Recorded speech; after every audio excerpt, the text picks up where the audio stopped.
Yang lanjut, makasih Pak Kabin sudah membuka acara workshop risk register aset CTI ya. Bapak Ibu sekalian semua, mungkin saya jelaskan sedikit tentang di sini apa aja yang ruang lingkup dari aset TI tersebut. Aset TI dalam ruang lingkup ini ya, dalam yang kita akan lakukan risk register ini adalah seluruh infrastruktur teknologi informasi, yaitu hardware, software, dan database, termasuk informasi cetak dan elektronik yang berhubungan dengan TI atau keamanan data dan informasi. Jadi nanti hardware, software, semua perangkat komputer, PC, laptop, printer, ada suite, hub, ada termasuk software nanti aplikasi yang Bapak Ibu miliki, kemudian database-nya, kemudian ada informasi yang cetak atau elektronik yang berhubungan dengan TI dan keamanan data dan informasi. Itu yang menjadi ruang lingkup dari yang kita akan lakukan risk register untuk aset TI. Kemudian mungkin perlu Bapak Ibu ketahui apa tujuan dari risk register aset TI ini. Jadi tujuannya adalah untuk menjamin keamanan informasi organisasi dan meminimalkan kerugian yang terjadi apabila terjadi ancaman atau serangan. Jadi mengapa penting risk register aset TI ini? Ini untuk mengetahui insiden yang bisa terjadi atau menilai risiko dan kemudian menemukan cara yang paling tepat untuk menghindari insiden itu atau penanganan risiko. Jadi organisasi harus menilai pentingnya setiap risiko sehingga dapat fokus pada risiko yang paling penting atau risiko yang berdampak paling besar. Nanti di tabelnya nanti Bapak Ibu kami akan bagikan tools berupa tabel Excel ya. Di sana sudah ada nanti otomatis ada bagian yang otomatis nanti dari Bapak Ibu isi. Nanti akan kami jelaskan ya tiap kolom dari risk register. Jadi itu tujuan dari kita melakukan risk register. Di samping risk register ini menjadi syarat dari setiap asesmen yang dilakukan oleh pusat ya. Misalnya penilaian dari indeks SPBE. Ini salah satu unsur yang dinilai nanti. Jadi tujuan sebenarnya seperti yang saya sebutkan tadi itu untuk menilai risiko dari tiap-tiap aset agar kita bisa segera dapat menanggulangi jika terjadi ancaman terhadap aset tersebut. Dan kita bisa mengurutkan dari yang paling riskan, mana yang paling berisiko, itu yang menjadi fokus kita, sampai yang paling tidak berisiko. Jadi itu tujuan nanti Bapak. Mungkin langsung saja ya, yang share screen dari tools yang akan kita gunakan nanti, file Excel-nya.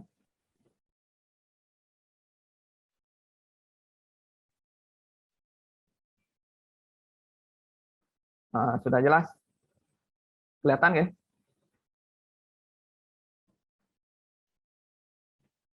Share screen yang kelihatan Bapak Ibu ya? Kelihatan. Oke, terima kasih. Nikit yang kasih contoh ya. Contoh yang nanti Bapak Ibu inventarisir aset TI di unit kerja Bapak Ibu. Jadi di sini ada Ibu memiliki aplikasi apa yang menjadi asetnya Bapak Ibu ya, yang menjadi asetnya unit organisasi dari Bapak Ibu. Kemudian infrastruktur hardware dan networknya, misalnya PC, ada printer, ada router, ada hard disk eksternal dan sebagainya. Kemudian ada sarana pendukung dan area sensitif kritikal, misalnya Bapak Ibu punya alat penghancur kertas dan sebagainya. Kemudian ada SDM atau pihak ketiga yang berhubungan dengan IT atau yang mengelola IT-nya Bapak Ibu. Misalnya kalau dia pihak ketiga, misalnya ada perusahaan apa, kemudian ada sumber daya yang mengelola IT-nya, misalnya admin apa, misalnya di sini nanti nama-namanya yang berhubungan dengan TI dan keamanan data dan informasi. Mungkin yang jelaskan Siki ya. Dari misalnya contoh informasi. siki-siki ya, dari informasi. Di sini informasi cetak atau elektronik ya. Contoh yang kasih di sini misalnya sebuah database dari sistem X misalnya, atau data pribadi pengguna.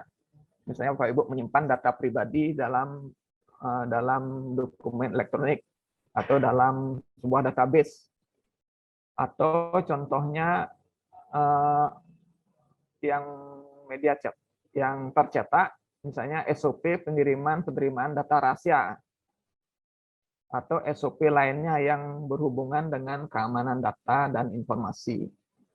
Atau Bapak Ibu memiliki pergub atau media cetak lainnya misalnya yang berhubungan dengan keamanan data ya, yang berhubungan dengan teknologi informasi.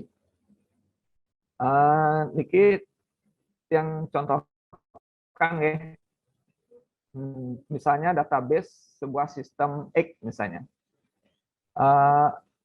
Bapak Ibu di sini mendefinisikan kerawanan atau istilahnya di sini vulnerability.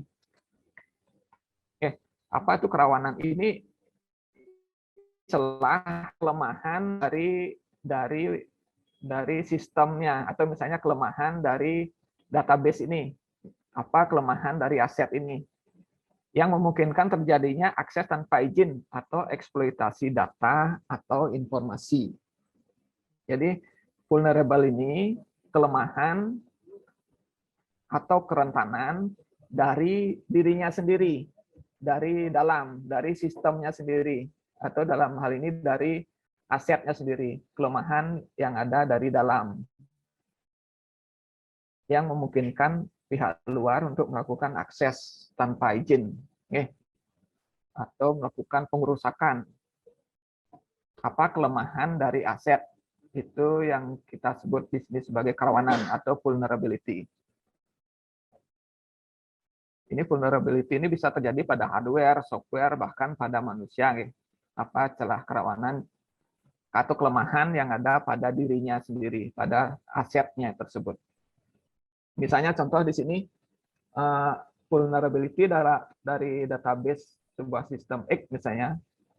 Contoh ini ya, contoh nanti disesuaikan dengan kondisi Bapak Ibu ya. Ini kemungkinan tidak sama karena tergantung dari kondisi asetnya. Apa kelemahan aset? Nanti Bapak Ibu tulis di kolom nomor 3 atau kolom C. Saya kasih contoh di sini, data tersimpan dalam bentuk plain text, jadi data itu tidak terenkrip. Kemudian loginnya masih menggunakan hash MD5. Mungkin hash ini yang masih standar ya. Hash yang banyak kelemahannya, yang orang sudah bisa bobol gitu misalnya. Itu kelemahan dari dalam sistemnya sendiri, dari asetnya sendiri. Itu yang disebut dengan kerawanan. Kemudian kolom nomor 4 itu ancaman. Ancaman itu yang datangnya dari luar asetnya. Ancaman itu datangnya dari luar aset yang dapat mengganggu CIA ini. Ancaman CIA. CIA itu confidentiality, itu kerahasiaan, kemudian integrity, itu keutuhan, kemudian availability, itu ketersediaan. Itu ancaman yang mengancam CIA tersebut, kerahasiaan, keutuhan, dan ketersediaan. Bisa jadi ancaman. Ini ancamannya datang dari luar ya, dari luar aset ya. Contoh di sini misalnya pengungkapan melalui akses yang tidak berwenang ya, atau hacking misalnya. Ancaman yang datang dari luar. Atau bisa jadi misalnya virus misalnya. Itu ancaman yang datang dari luar. Kemudian apa dampaknya itu ada di kolom 5 ya. Itu dampak dari ancaman tersebut. Kalau misalnya dalam sistem X misalnya contohnya di sini menyimpan data atau informasi dari sistem lain, maka dampaknya itu dapat orang yang melakukan serangan tersebut dengan memanfaatkan kerawanan tadi itu bisa digunakan untuk melakukan misalnya melakukan serangan ke sistem lain karena di database tersebut menyimpan informasi dari sistem lain itu misalnya. Atau misalnya dampaknya tuntutan hukum. Atau misalnya mungkin terjadinya sabotase itu misalnya dampak dari ancaman. Nah, kemudian itu dampak dari ancaman ya. Ada vulnerability itu kelemahan dari aset tersebut dari dalamnya aset tersebut, kemudian ancaman itu ancaman dari luar yang mengganggu CIA itu, yang mengganggu kerahasiaan, keutuhan dan ketersediaan dari aset tersebut. Kemudian dampak ini dampak dari ancaman. Nah, kemudian kolom yang nomor 7 itu ada kemungkinan atau likelihood. Di sini Bapak Ibu nanti tinggal pilih ya. Bapak Ibu tidak usah ngetik di sini, silakan nanti dipilih dari pilihan itu.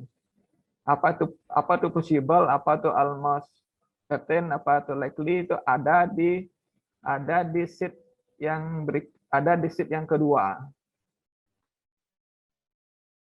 Nah, di sini keterangannya itu ada di sheet yang nomor 2. Nah, kemungkinan itu di sini ada unlikely, ada possible, ada likely, itu kemungkinannya seperti ini.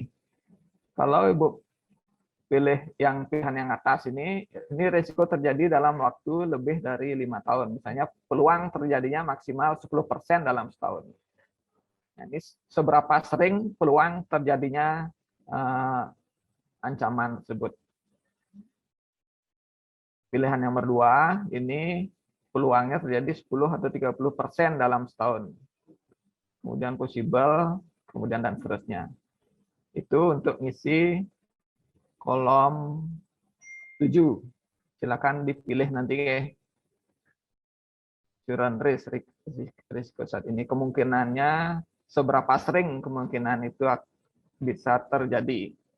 Ini Bapak Ibu yang menentukan di sana, Bapak Ibu yang mengetahui nanti, karena Bapak Ibu yang tahu asetnya di sana.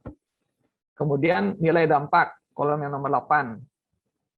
Di sini juga Bapak Ibu tinggal yang dipilih ya. Ada insignificant, ada low, medium, high, dan critical. Keterangannya juga ada nanti di sheet yang di sebelahnya. Ini skala dampak. Insignificant tuh ada definisinya, low itu ada definisinya, medium itu ada, dan seterusnya. Sini sudah ada keterangannya. Kalau dampaknya Bapak Ibu, kalau itu dilakukan serangan oleh pihak luar, itu misalnya berdampak pada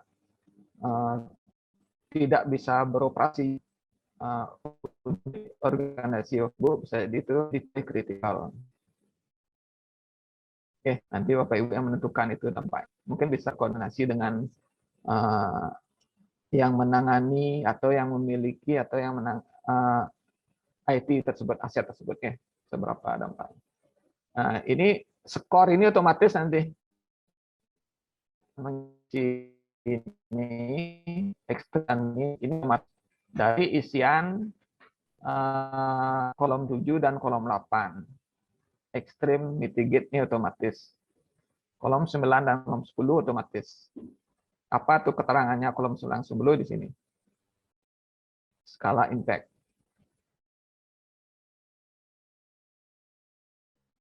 Risk value-nya ada risk-nya. Oke, itu otomatis ya Pak Ibu ya. Extreme mitigate itu berarti harus segera ditangani gitu. Ekstrim itu nilai risikonya tinggi karena dampaknya high, dan di sini kemungkinan terjadinya sering, maka dia nilainya ekstrim, nilai risikonya ekstrim, dan keputusannya harus segera ditangani. Ini otomatis ya. Nah, kemudian kolom 11. Kolom 11 klasifikasi pengendalian. Ini Bapak Ibu bisa kosongkan ya. Silakan kosongkan, nanti kami di Diskominfo yang akan membantu untuk mengisinya.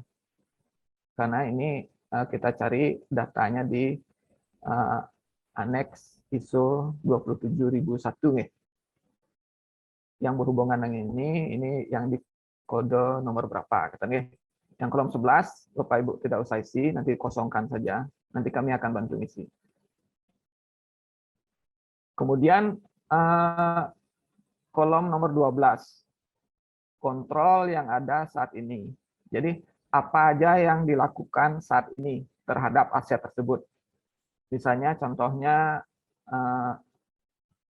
contoh ini misalnya contoh yang nomor 2 misalnya masih sebatas perjanjian gitu misalnya. Ini untuk contoh data pribadi. Misalnya Bapak Ibu menyimpan data pribadi dalam sebuah database misalnya. Itu kontrolnya sementara masih sebatas perjanjian saja. Bahwa pihak ketiga dan pihak ini tidak akan membocorkan, masih sebatas perjanjian misalnya kontrolnya. Atau pengamanan, contoh lainnya pengamanan menggunakan setting default pada sistem database. Jadi settingan database-nya belum dilakukan konfigurasi secara maksimal misalnya. Masih kontrol saat ini masih menggunakan default-nya, settingan default misalnya. Ya. Itu kontrol yang dilakukan saat ini. Apa yang dilakukan saat ini dari aset tersebut. Nah, kemudian kolom nomor 13 ini 13-14 ini adalah risiko sisa. Risiko sisa itu risiko yang terjadi setelah dilakukan kontrol. Setelah dilakukan kontrol ini, setelah dilakukan apa yang di kolom 12 ini, gimana sekarang risikonya? Gitu ya. Nanti bisa jadi sama risikonya sebelum kontrol, sebelum melakukan kontrol, atau risikonya bisa menurun. Kemungkinannya bisa menurun, atau dampaknya bisa menurun. Nanti Bapak Ibu yang tahu ya. Atau bahkan bisa jadi sama ini. Setelah dilakukan kontrol ini, kemungkinan bisa jadi sama, dan dampaknya bisa jadi sama. Bisa jadi menurun. Setelah dilakukan kontrol ini, misalnya contoh ini, kemungkinannya menjadi possible. Yang sebelumnya misalnya likely menjadi possible. Dampaknya di sini contohnya tetap high. Dan seterusnya. Ini risiko sisa ini risiko setelah dilakukan kontrol sisanya. Setelah dilakukan kontrol ini sisa. Nilai dan keputusannya ini otomatis sama seperti kolom 9 dan kolom 10 otomatis. Nilai risiko dan keputusan. Ini otomatis 15-16 ini otomatis. Kemudian di sini ada dari nilai risiko dan keputusan ini, apa rencana penanggulangan atau risk treatment plan. Misalnya contoh di sini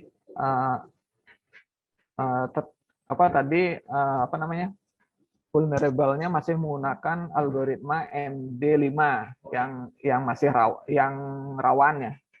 Yang sudah ditemukan celah kerawanan. Jadi kalau masih menggunakan MD5, HSMD5, jadi kemungkinan untuk dilakukan pembobolan itu relatif besar. Makanya rencana penanggulangannya mengganti algoritma hash menjadi yang lebih baik. Misalnya di atasnya itu yang belum ditemukan celahnya, yang lebih secure misalnya. Atau contoh yang nomor 2, menerapkan mekanisme enkripsi. Misalnya sebelumnya data pribadi pengguna disimpan dalam plain text atau tidak terenkripsi. Sekarang rencana penanggulangannya itu menerapkan mekanisme enkripsi. Kemudian target selesai.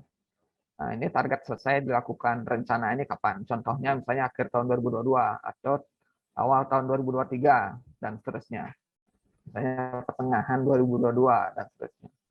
Kemudian di sini risk owner, siapa pemilik dari aset tersebut, pemilik risiko tersebut.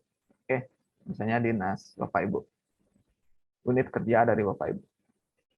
Jadi ini contohnya. Nanti silakan di download contoh ini sebagai boleh digunakan sebagai acuan. Nanti tetap nilai-nilainya nih, tetap keterangan dari kerawanan, ancaman itu nanti disesuaikan dari aset Bapak Ibu, dari aset. Di sini misalnya contohnya ada SOP, pengiriman dan penerimaan data rahasia. Ini juga termasuk dalam aset TI. Karena ini bisa berpotensi ada celah kerawanannya. Karena di sini ada prosedur untuk mengirim dan menerima data rahasia. Kalau prosedur ini sampai terungkap, jadi orang kan tahu alurnya, gimana orang mengirim rahasia, bisa jadi nanti ada sabotase, atau bisa jadi nanti alurnya ke sini, orangnya ini yang terlibat, bisa jadi nanti dihubungi orang itu untuk dilakukan negosiasi untuk mendapatkan informasi rahasia, seperti itu ya. Nah, ini SOP seperti ini masuk ke dalam risk register yang akan kita lakukan. Contoh kalau SOP ini misalnya berkas masih disimpan dalam loker yang belum terkunci misalnya, itu kan celah ya, celah dari dalam aset tersebut. Lokernya belum terkunci, disimpan dalam lemari yang tidak kunci dan sebagainya. Itu ancaman dari luarnya pengungkapan prosedur, misalnya SOP itu di pencurian, misalnya dicuri, SOP itu dan seterusnya, pengungkapan prosedur. Kemudian dampaknya potensi terjadinya sabotase. Jadi dampak dari prosedur yang bocor ini kemungkinan orang bisa melakukan sabotase. Nah, di sini kemungkinan terjadinya seberapa sering, kemudian nilai dampaknya kita tentukan di sini. Baik, nanti 78 ini Bapak Ibu yang menentukan nih seberapa dampak dari ancaman tadi. Keterangannya ada di sheet yang sebelahnya. Ini 910 otomatis, kolom 11 Bapak Ibu kosongkan nanti. Kemudian kontrol yang ada saat ini seperti apa? Misalnya kita contohnya di sini misalnya monitor secara fisik kita lihat aja, tapi tidak secara berkala, atau kontrol secara berkala. Silakan nanti Bapak Ibu yang tahu nanti kontrol dari aset tersebut apa yang dilakukan saat ini. Ini risiko sisanya setelah dilakukan kontrol, ini kolom 15 dan 16 otomatis. Kemudian rencana penanggulangan untuk meminimalisir dari dampak dari risiko tersebut. Misalnya rencana penanggulangannya, misalnya berkas disimpan dalam loker khusus yang dilengkapi dengan kunci loker. Sebelumnya berkas disimpan dalam lemari yang tidak terkunci, sekarang rencananya membeli lemari, misalnya menyimpan dalam lemari khusus yang dilengkapi kunci. Itu kan meminimalisir dari risiko ya. Yang sebelumnya gampang orang ambil, sekarang sulit orang ambil. Nah, terus kapan target selesainya, kemudian risk owner-nya siapa. Oke, dikit yang sudah kasih contoh. Di bawahnya ada misalnya PC, ini kayak apa, misalnya contohnya kerawanannya menggunakan software bajakan, misalnya berada pada ruangan yang tidak terkunci, antivirusnya tidak update, atau datanya belum terbackup, itu kerawanan atau kelemahan dari aset yang tersebut dari dalam. Kemudian ancamannya misalnya adanya malware, itu dari luar nih. Malware kan dari luar, misalnya mengakses internet, malware masuk karena antivirusnya tidak terupdate. Kemudian karena ruangannya tidak terkunci, bisa jadi aset itu ada yang nyuri misalnya. Atau karena misalnya aset itu belum ada UPS-nya, misalnya bisa jadi konsleting listrik dapat merusak aset tersebut. Dari ancaman itu dari luar. Kemudian dampak dari ancaman tersebut, dampak dari adanya malware, virus bisa jadi kebocoran data, kehilangan dari PC tersebut, dari aset tersebut. Kemudian bisa jadi kita tidak bisa bekerja kalau PC-nya sudah diambil, misalnya dicuri karena pintunya tidak terkunci, kita tidak bisa bekerja. Dan tuntutan hukum.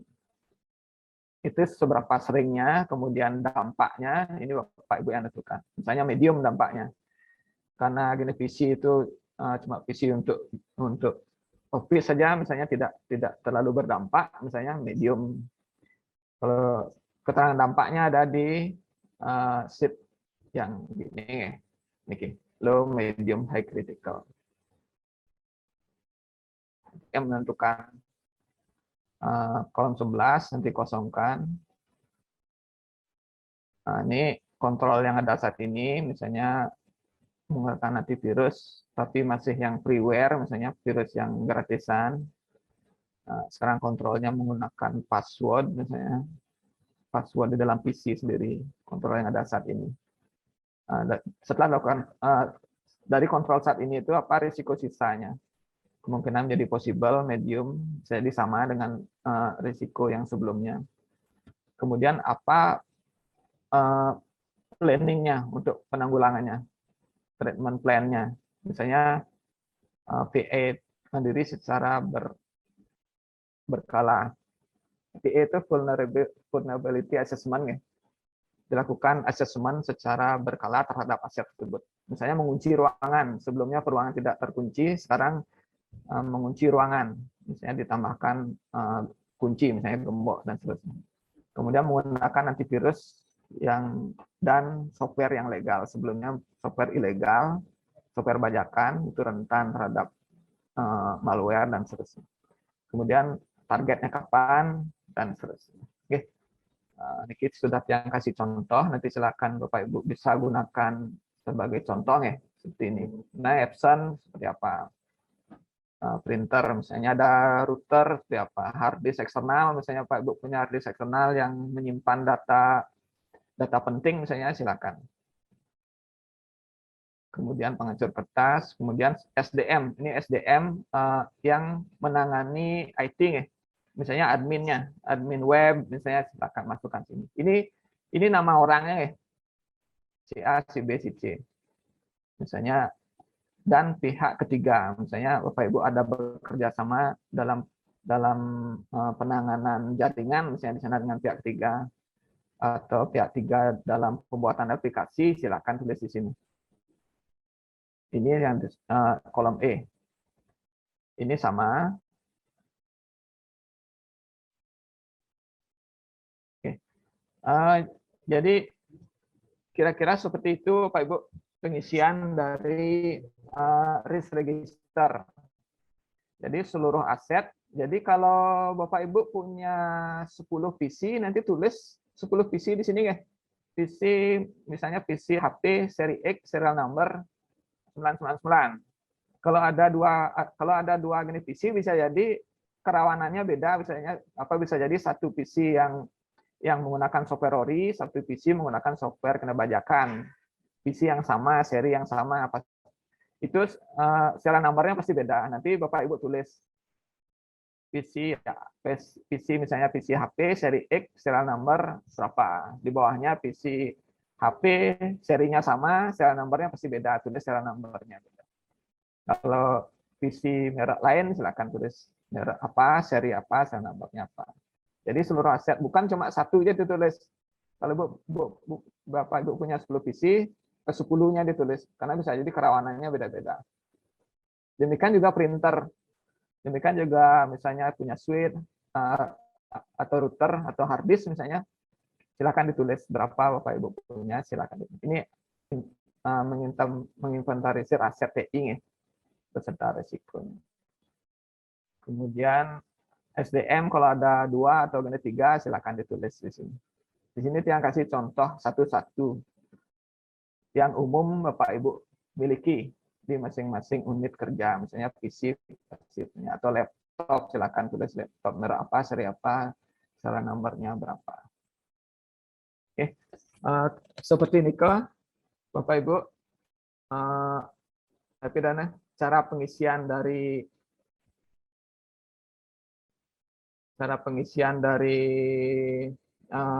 risk register